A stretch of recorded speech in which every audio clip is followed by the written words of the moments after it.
सर्वोच्च न्यायालयात सलग 5 दिवस सुनावणीनंतर पुन्हा पुढच्या आठवड्यातही ठाकरे गटाकडून युक्तिवाद केला जाण्याची शक्यता आहे. पण काल जो एक युक्तिवादात म्हणणं मांडलं गेलं की एकाच वेळेस विधानसभा अध्यक्ष आणि निवडणूक आयोग यांच्याकडे होत असलेल्या सुनावणीवर त्यावेळेसच्या आक्षेप घेताना पुन्हा हे प्रकरण 7 न्यायाधीशांच्या खंडपीठाकडे वर्ग करावं. आता त्यात म्हटलं जाते तसं नाही आहे. ते 5 दिवस सलग आमचा युक्तिवाद सुरू आहे. काल तो अर्धवट राहिला. आता मंगळवारी पुन्हा कपिल सिब्बल आणि देवदत्त कामत हे एक शेवटचा दिवस आहे, युक्तिवाद करतील. सर्वोच्च न्यायालयानं आम्हाला जितका वेळ हवा आहे तेवढा दिलेला आहे.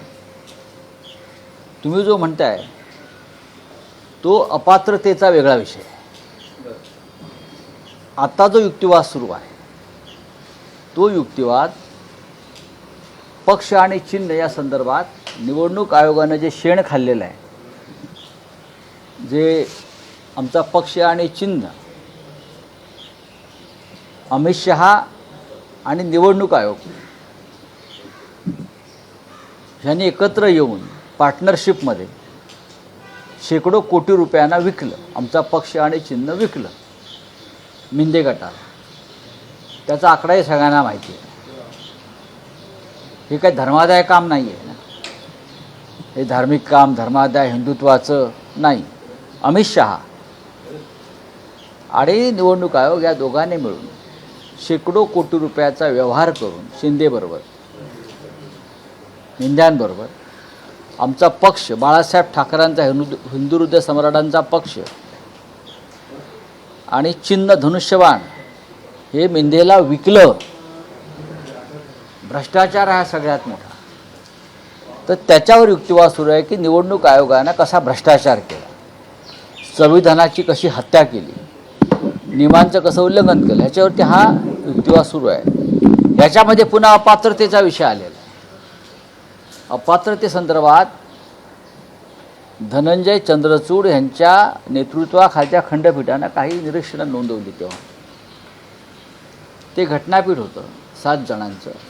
त्याच्यामुळे तो जो विषय आहे अपात्रतेचा आणि व्यापक देशातल्या अपात्रतेसंदर्भात, देशामध्ये जेव्हा अशा घटना घडतात, पक्ष चोरणं, आमदार फोडणं आणि मग अपात्रतेसंदर्भात निर्णय न घेणं वेळेत आणि मग अपात्रच व्यक्तीला मुख्यमंत्री करणं, जसं आपल्या महाराष्ट्रात झालं, त्या संदर्भात 7 सदस्यीय खंडपीठानं या संदर्भात एक निर्णय घेऊन दिशा ठरवावी अशी ती भूमिका आहे. पण राऊतसाहेब, या सुनावणी दरम्यान तुम्ही ज्या प्रतिक्रिया व्यक्त करता आहेत, शिंदे शिवसेनेच्या नेत्यांचं असं म्हणणं आहे की राऊतसाहेब अशा पद्धतीने प्रतिक्रिया व्यक्त करतात जणू राऊतसाहेबच सर्वोच्च न्यायालयाचे सरन्यायाधीश. असं काहीच मी म्हटलेलं नाही आहे. मी कधीही या भूमिकेतून मत व्यक्त केलं नाही. दिल्लीमध्ये सर्वोच्च न्यायालयाची सुनावणी संपल्यावर जेव्हा पत्रकार विचारतात की आज काय झालं, तेव्हा मी आतमध्ये घडलेल्या आमच्या भूमिकेविषयी सांगतो. न्यायालयानं केलेलं जे मत व्यक्त आहे केलेलं त्याच्यावर बोलतो. पण माझं एक वाक्य मात्र कायम असतं, निवडणूक आयोगानं शेण खाल्लं, आमचा पक्ष विकला, आमचं चिन्ह विकलं, त्या संदर्भात हा युक्तिवाद सुरू आहे. हे माझं मत कायम आहे. त्याच्यामध्ये मी कशाला सर्वोच्च न्यायालय, मला माहिती आहे तुमच्यापेक्षा जास्त कोर्टबाजी आम्ही पाहिलेली आहे. तुम्ही आत्ता कोर्टात जाताय हो. तुम्ही कधी साधे तुरुंगात गेला नाही, जेलमध्ये गेला नाहीत, आंदोलन केलं नाही, लाठी खाल्ली नाही. आम्हाला काय तुम्ही शिकवताय? पण राऊतसाहेब, तुमच्याकडून जसे ज्येष्ठ विधिज्ञ कपिल सिब्बल आहेत, सलग 5 दिवस सुनावणी आणि त्यांनी जे युक्तिवादात मुद्दे मांडले आहेत, शक्यता अशी आहे किंवा पुढच्या काळात शिंदे शिवसेने मांडू द्या ना. न्यायालय आहे, ज्येष्ठ विधिज्ञ असू द्या ना, असू द्या. न्यायालय आहे, दोन्ही बाजू ऐकल्या जातात, दोन्ही बाजू ऐकल्या जातात आणि त्या ऐकल्याशिवाय कोणतंही न्यायालय निर्णय घेत नाही. पण आमच्या प्रकरणामध्ये आमची बाजू ऐकली गेली नाही. निवडणूक आयोगात आधीच्या सुनावणीत हे आम्ही सांगतो आहोत.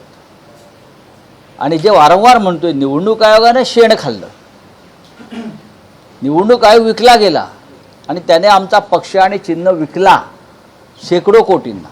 हा व्यवहार मी वारंवार सांगितलेला आहे. त्याच्यामुळे त्यांना त्यांची बाजू मांडू द्या की आम्ही निवडणूक आयोगाला कसं शेण भरवलं, निवडणूक आयोगानं कसं शेण खाल्लं, आम्ही कोणाकोणाला विकत घेतलं, आम्ही गुवाहाटीला कसे गेलो, हे त्यांना सांगायला पाहिजे त्यांनी. आम्ही तेच सांगितलेलं आहे ना. एक जो आमदार अपात्र होणार आहे पक्षांतरानंतर अँटी डिफेक्शन लॉनुसार, त्या अपात्र ठरणाऱ्या व्यक्तीला तुम्ही राज्याचा मुख्यमंत्री केलं, हे देशाच्या घटनेच्या विरोधात, संविधानाविरोधात, 10th शेड्यूलच्या विरोधामध्ये आहे. इथेच शेण खाल्लेलं आहे सगळ्यांनी बसून सामुदायिक. आणि त्याचे निर्माते अमित शहा जे आता पळतायत तोंड लपवून, फक्त काल पार्लमेंटला मुखदर्शन दिलं आणि निघून गेले. संसदेचं अधिवेशन पार पडलं, मात्र त्यात फलित काहीच निघालं नाही. कारण राहुल गांधी परराष्ट्र धोरणाविषयी बोलताना म्हटले की यांचं परराष्ट्र धोरण म्हणजे गळाभेट आहे. नाही, गळाभेट नाही बोलले, मिठ्या मारणं, जबरदस्तीच्या मिठ्या मारणं. काल राहुल गांधींनी, प्रात्यक्षिक केलं गेलं. काल राहुलजींनी त्याचं डेमॉन्स्ट्रेशन, तुम्ही म्हणता प्रेझेंटेशन, प्रात्यक्षिक, बरं का, अख्ख्या जगाने ते पाहिलं आणि देशाच्या प्रधानमंत्र्याची छितू झाली. परराष्ट्र धोरण ही फार मोठी गोष्ट आहे भारतासारख्या देशासाठी. परराष्ट्र धोरण जे विदेश मंत्रालय आहे ते फार जागतिक स्तरावर देशाची प्रतिमा वाढवण्यासाठी, मजबूत करण्यासाठी काम करतं. प्रधानमंत्र्यांनी कुठल्याही देशात जाऊन बनावट मेडल्स घेणं किंवा पुरस्कार घेणं AIने बनवलेले, त्यासाठी नाही, किंवा मिठ्या मारणं, घट्ट मिठ्या मारणं आणि त्या समोरच्या राष्ट्रपतीचा श्वास गुदमरणं त्या मिठीमुळे, याला परराष्ट्र धोरण म्हणत नाही. 2 राष्ट्रपतींचा श्वास गुदमरला आहेत, मला माहीत नाही. नाही, पण राऊत साहेब, त्यामध्ये इटलीच्या प्राईम मिनिस्टर मेलोनी यांचा उल्लेख झाला. मग त्यात काय झालं? त्यावर आक्षेप घेतलाय भाजपने की अशा पद्धतीने पंतप्रधानांची प्रतिमा डागाळणं हे योग्य नाही आणि आंतरराष्ट्रीय देशाचे प्रधानमंत्र्यांनी, अयोग्य मेसेज जातो. देशाच्या प्रधानमंत्र्यांनी या देशाच्या संविधानाची प्रतिमा डागाळली. त्याचं काय? ज्या पद्धतीने डिलिमिटेशन बिल मंजूर होण्यासाठी आजही वेगळ्या वेगळ्या पक्षाच्या खासदारांना फोडण्याचे प्रयत्न सुरू आहेत, हे सुद्धा संविधान गुदमरण्यासारखंच आहे ना, डागाळण्यासारखंच आहे ना. शिवसेना फोडणं, तृणमूल फोडणं, राष्ट्रवादी काँग्रेस फोडणं, हे काय प्रधानमंत्र्याचं आणि अमित शहाचं काम आहे का, गृहमंत्र्याचं? काश्मीरला हल्ले होत आहेत, मणिपूर पेटलेलं आहे, देशामध्ये अस्वस्थता आहे, तरुण वर्ग चिडलेला आहे, बेरोजगारी वाढली आहे, महागाई वाढली आहे, रुपया घसरतो आहे, देशाची पत जागतिक स्तरावर घसरते आहे. याच्यावरती प्रधानमंत्र्यांना टेलिप्रॉम्प्टरशिवाय बोलता येईल का? या दोघांना भविष्यात म्हणजे 2029च्या आधी जावं लागेल, अशी या प्रकारची परिस्थिती जागतिक स्तरावर सुद्धा आहे आणि आपल्या देशात सुद्धा आहे. मोदी आणि शहा जातील. ते म्हणतात की झोपू देणार नाही. राहुल गांधी नाही, ते आता झोपतच नाही आहेत ना. ते आता तरी कुठे झोपत आहेत? चेहरे बघा दोघांचे काळे ठिक्कर पडलेत. 20 दिवसांनी ते काल पार्लमेंटला लोकलज्जस्तेवाले वंदे मातरम जेव्हा आपण गातो संपताना, तेव्हा यावंच लागतं. तेव्हा ते खाली मान घालून आले त्या क्षणाला 3 मिनिटासाठी आणि ताबडतोब खाली मान घालून गेले. 56 इंच वगैरे काही नव्हतं. मैं हूँ, संपलं तो विषय. आता दिल्ली खाली करण्याची वेळ आलेली आहे. नाही, पण राऊत साहेब, 19 दिवसाच्या कालावधीमध्ये संसदेमध्ये काही काम झालं नाही. संसदेमध्ये फक्त विरोधी पक्षांनी गोंधळ घातला. कुठे गोंधळ घातला? फक्त काय अमित शहाचा राजीनामा हा एकमेव अजेंडा होता. भ्रष्ट आणि क्रूर तानाशहाचा राजीनामा मागण्यासाठी जर गोंधळ घालावा लागला तर ते लोकशाहीसाठी गोंधळ हा घालावा लागतो. आणि अशा प्रकारचा गोंधळ घालण्याची परंपरा, त्या परंपरेला मान्यता अरुण जेटली आणि सुषमा स्वराज यांनी दिलेली आहे. लोकशाहीतलं मोठं हत्यार आहे ते. जेव्हा एक देशाचा सैतानी गृहमंत्री मुलांवर पॅलेट गन चालवतो, टिअर गॅस चालवतो, दादागिरी करतो, पक्ष फोडतो, माणसं विकत घेतो, अशा अमित शहांचा राजीनामा मागण्यासाठी जर आम्हाला संसदेमध्ये आवाज उठवावा लागला, त्याला गोंधळ म्हणता येणार नाही. ती लोकशाही संरक्षणाची कवचकुंडल आहे. राज्याच्या राजकारणातला विषय होता, केंद्रीय राजकारणात बोला. राज्याच्या राजकारणातला विषय होता की चाकणमध्ये अपुऱ्या सुविधांमुळे जवळपास अनेक कंपन्यांनी तिथून MIDC असेल आणि आसपासच्या त्या सगळ्या संकुलातील अनेक कंपन्यांनी तिथून जाण्याचा निर्णय घेतला. त्यामुळे उद्योगमंत्र्यांनी तातडीनं एक निवेदन जारी केलं की ते या प्रकरणी एक बैठक बोलावतील. पण आज शरद पवारांची या विषयावर एक फेसबुक पोस्ट आहे की पायाभूत सुविधांच्या अभावामुळे उद्योगांचं स्थलांतर हे भूषणावह नाही आणि त्याबद्दल पवारांनी चिंता व्यक्त केली. सगळ्यात जास्त भ्रष्टाचार 5 टॉप ज्या मिनिस्ट्रीज आहेत महाराष्ट्रात त्याच्यामध्ये उद्योग खातं आहे. उद्योगमंत्र्यांनी कोणता नवीन उद्योग या महाराष्ट्रामध्ये आणला? 5,500 उद्योग महाराष्ट्राच्या बाहेर गेले किंवा बंद पडले, त्यासाठी काय केलं याचा लेखाजोखा कधी दिला आहे का? MIDCच्या जमिनी विकणं, व्यवहार करणं आणि मोठ्या प्रमाणामध्ये या कंपन्यांना पोल्युशन कंट्रोल बोर्डाकडून नोटिसा मारून त्यांच्याकडनं खंडण्या उकळणं, हे मिंदे गटाचा जो अर्ध सरकार आहे, अर्ध फडणवीसांच्या अर्ध यांचं आहे, अशी मध्ये भिंत आहे. या अर्ध्या सरकाराकडून याच खंडणीबाजीची कामं चालू आहेत. चाकणची MIDC ही शरद पवारांच्या प्रयत्नाने तिथे सुरू झाली. ऑटोमोबाईल हब ज्याला आपण म्हणतो ते. अनेक जागतिक स्तरावरच्या मोटार कंपन्या तिथे आल्या, लाखोंच्या प्रमाणात रोजगार मिळाला, व्यवसाय वाढला तिथे.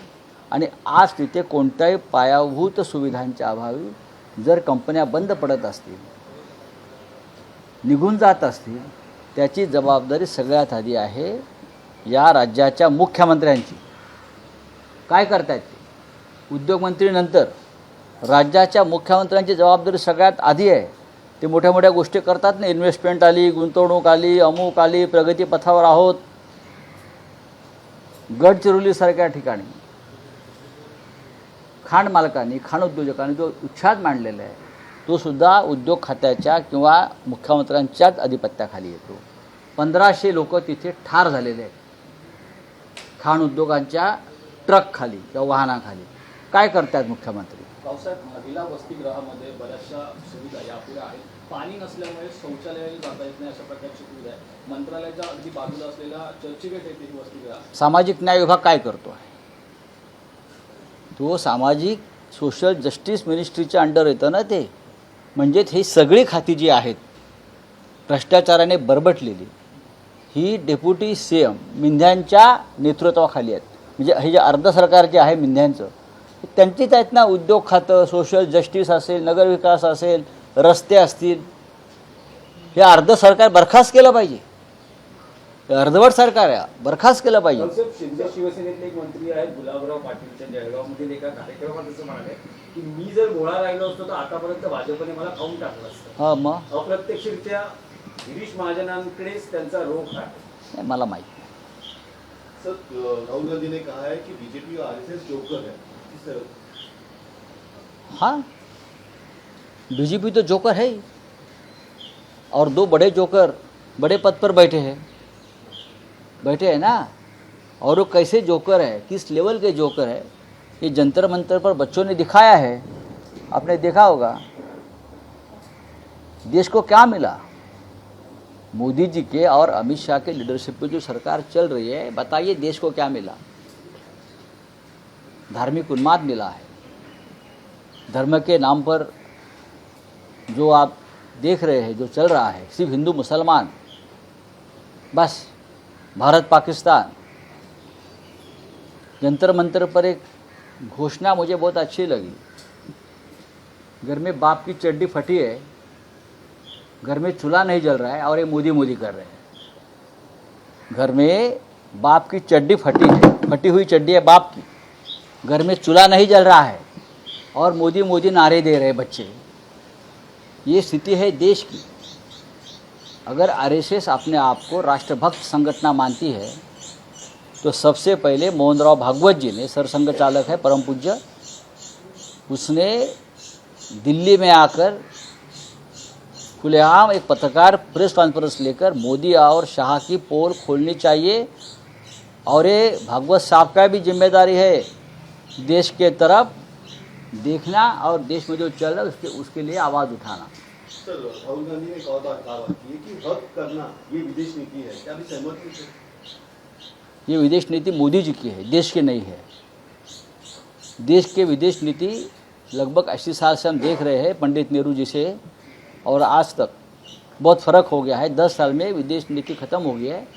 प्रधानमंत्री कहाँ भी जाते हैं, किसी को भी ज़ोर से ऐसा मीठी मारते हैं, हक करते हैं कि सामने वाला का सांस थम जाता है इतने ज़ोर से।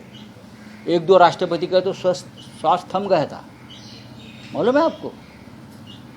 तो उत्तर प्रदेश में 50,000 रुपया महिला को दिया जाएगा, तो क्या लगता है महाराष्ट्र की तरह ही है? चुनाव बिहार में दिया 10-10 हज़ार, महाराष्ट्र में दिया 1500। अब बिहार में 1 वोट की कीमत है 50,000। भाव बढ़ गया। मोदी और अमित शाह की तो यही तो रीत है, 50-50। अब और कहाँ चुनाव होगा तो 1-1 लाख रुपया दे देंगे।